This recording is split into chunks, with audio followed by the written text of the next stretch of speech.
Началось это все порядка 2 лет назад, где-то в 2016 году. С наступлением тепла, как правило, это происходит, обостряются какие-то мошенники, аферисты, которые ходят по квартирам и, вводя людей в заблуждение, судя по тому, что говорят вот жильцы, они продают им за порой некачественные, не требующие сервисного обслуживания, одноразовые фильтры для воды. Но они представляются работниками Кызылжар-Су, и это люди вот точно говорят, что в домофон звонят и говорят, мы с Кызылжар-Су по поводу водоснабжения.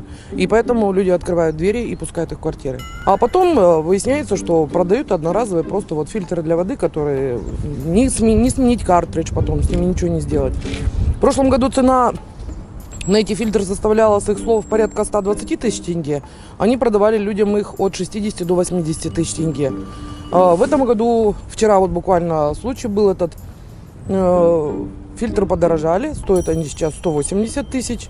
Но мне просто повезло, что один из жильцов их задержал и быстренько позвонил мне. Я пришла в подъезд, они как только меня увидели, это те же люди, которые ходили в прошлом году, они как только меня увидели, тут же покинули территорию нашего двора. Біздің қызметкерлер ауыз суды тазалау үшін тұрмыстық сүзгілерін тарату және сатумен айналыспайды. Кызылжар-Су жауапкершілігі шектеулі серіктестігі ол санитарлық ережелерге сәйкес халықты ауыз сумен қамтамасыз етіп отыр.